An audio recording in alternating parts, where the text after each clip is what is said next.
Back in 2004 I was a young/dumb 17-year-old country girl in the city for the first time for college. One night I decided I could totally safely walk back to my dorm at around 1:30 in the morning despite not really knowing where I was. Of course I instantly end up wandering around a terrible part of the city. Most of the streetlights are busted out, trash everywhere, loud arguments from inside the dilapidated as fuck row houses. In short, I wouldn't even want to be here in the middle of the day. A car drives up behind me and slows down, so they're keeping pace with me for nearly an entire block. I look over and there are 5 unsavory-looking men inside. By this point, I was approaching an intersection, and they pull up, make a left, and stop in the street directly in my path. Motherfuck. I completely panic at this point and just stand there, right in front of them. My mind went completely blank. I've never been that scared in my life. It didn't even make sense to try to run because they would have caught me without question. I'm not really sure how long I stood there, but suddenly the porch light in the house just past the car came on. Dude casually strolls outside carrying a bag of trash, and car peels away. I completely break down crying and shaking. Dude spots me and listens to my probably incoherent story, takes me inside and gives me a soda, then he and his roommate walk me back to my dorm. They were both lovely and invited me to check out their stand-up sometime, but unfortunately I was too young to get into a bar. I never saw them again, don't even remember their names, but feel pretty confident that if that guy hadn't decided to take his trash out at 1 a.m. on a Saturday, my life would have taken a really shitty turn that night.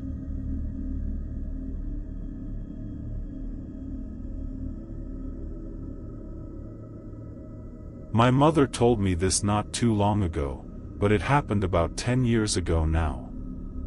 When my cousin was 17-18 years old, she was in a car crash and had died a couple of weeks later in hospital. She was really close to my dad's sister, our aunt, and used to babysit her kids, who were no more older than 4 years old, all the time. Our aunt's house was under construction just before she passed away, and it continued on after she passed away. One day my aunt got a phone call while she was at work from one of the construction workers complaining about a teenage girl who keeps showing up at the house and walking around, and that she shows up a number of times during the weeks and it has been happening for a couple of weeks.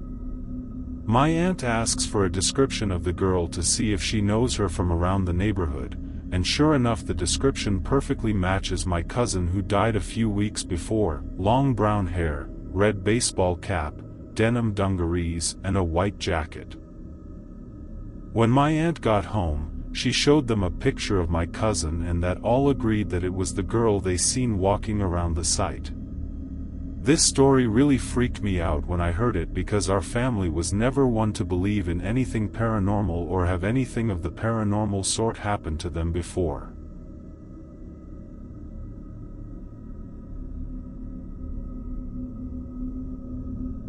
When I was in high school, I had a really good friend who lived next door to a house that was always up for sale.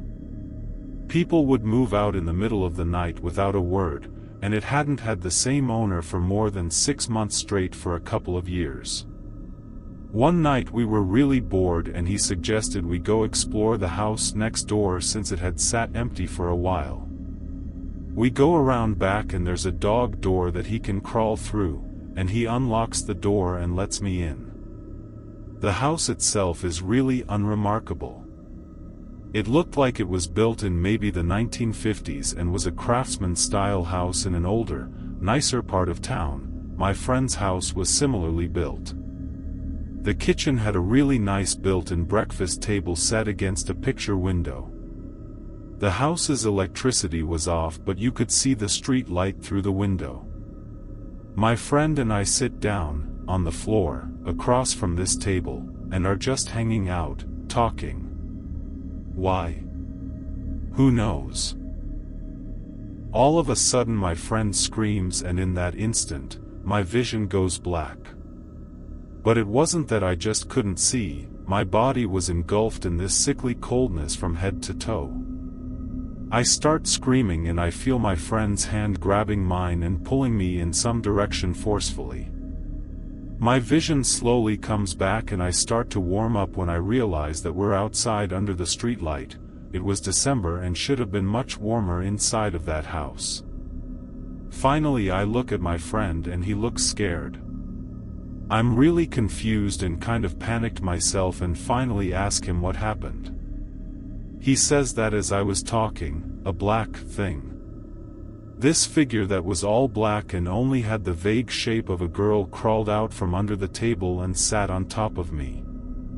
Apparently I started groping around with my eyes wide open, like I couldn't see, and he was so freaked out he pulled me out of the house. We're still friends and we bring it up every now and then, but the story itself never changes and it still sends chills down my spine. To this day, I've never felt such blackness or coldness in my life. It was palpable, almost sticky. For a couple of days afterward, I couldn't shake this unsettling feeling, and I could never walk past that house again. Ugh. I'm scared to get out of bed now.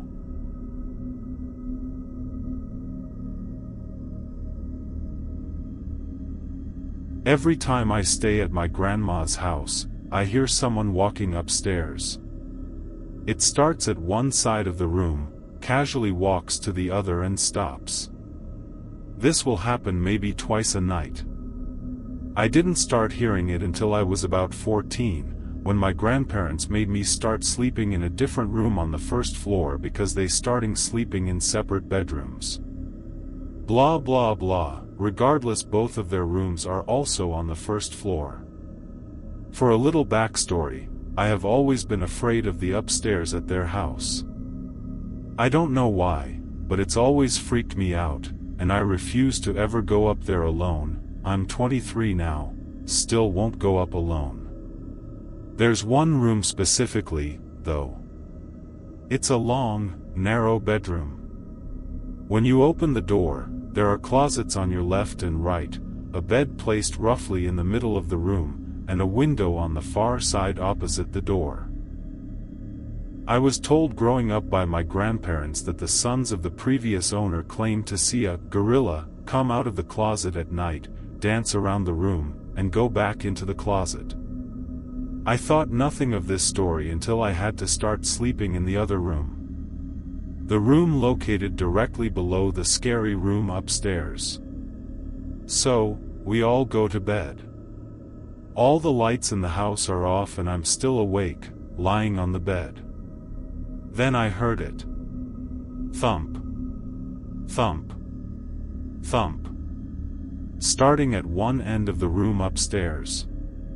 It got closer to me, passed right above me, and continued to the end of the room, where it stopped. I'm wide awake, terrified out of my mind. It was no question to me that I had heard footsteps. I knew that slow, casual pace. I was freaked out and went to my grandpa's room. I told him what I heard. He told me that the house is old and it creaks. But he turned the dining room light on for me, so I felt a little safer.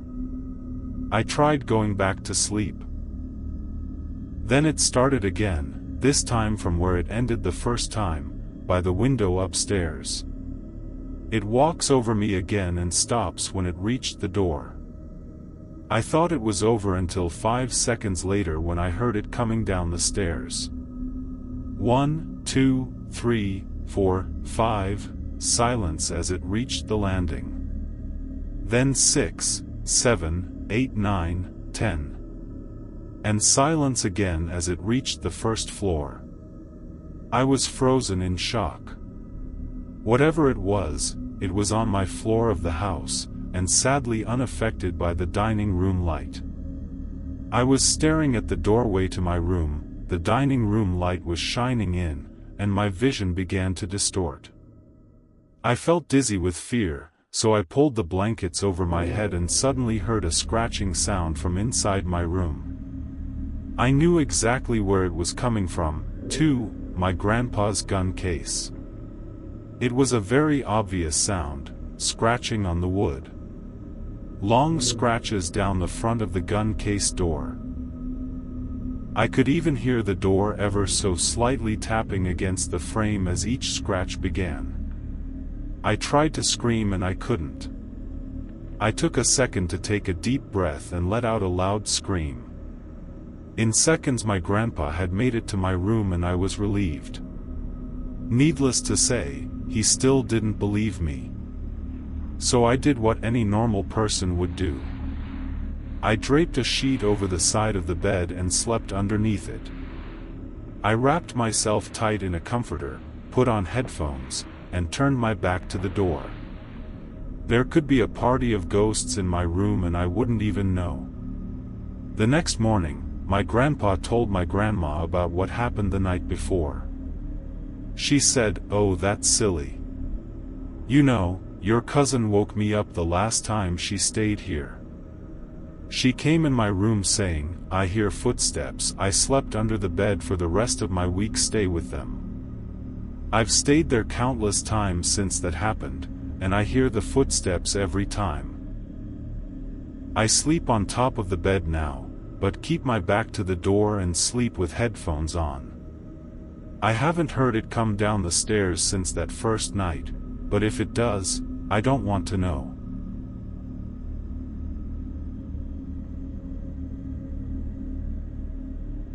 When I was about 7, my 2 brothers and I were playing in an area that was used as an unofficial motocross place. We decided to dig a tunnel for some reason. Being the extra smart guys we were. It took a few hours to dig about 6 feet in and 2 feet high. I was right up at the face when suddenly the tunnel collapsed. It was all dirt with no supports. My world went instantly black and hot. By hot I mean furnace hot. I couldn't move a muscle from the weight of the soil completely enclosing me. I started to really panic, as you do. Everything started turning red, which I guess was blood being forced into my head. Every breath was getting harder as the soil constrained me more and more. Even though my hands were near my face, I couldn't move my arms to clear the dirt around my head, and also started breathing in dirt, which made me cough, which made me contract my stomach, and then I couldn't draw breath at all. This isn't what made me panic though. The total darkness turning red with the incredible heat made my young mind think I was going to hell. I don't know how long I was buried for, but it seemed like an eternity. Suddenly I felt something grab one of my feet. My brothers had been frantically digging through the collapse to pull me out and managed to reach me and then pull me out. We never told my parents. I just went home and got hosed down.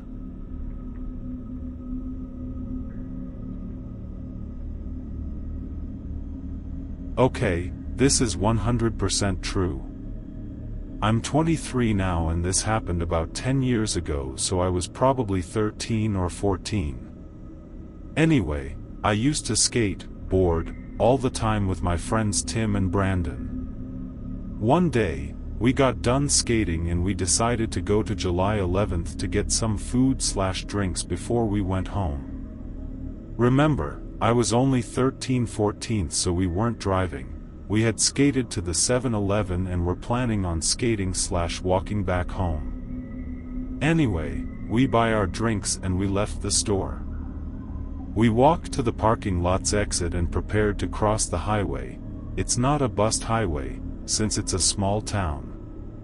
While we waited for the traffic light to turn red, so that we could cross, I looked behind me at the 7-Eleven gas pumps. I noticed a 40 to 50-year-old man, pumping gas into his white truck. He stared at me and before I knew it, he dropped the gas pump and jumped into his truck.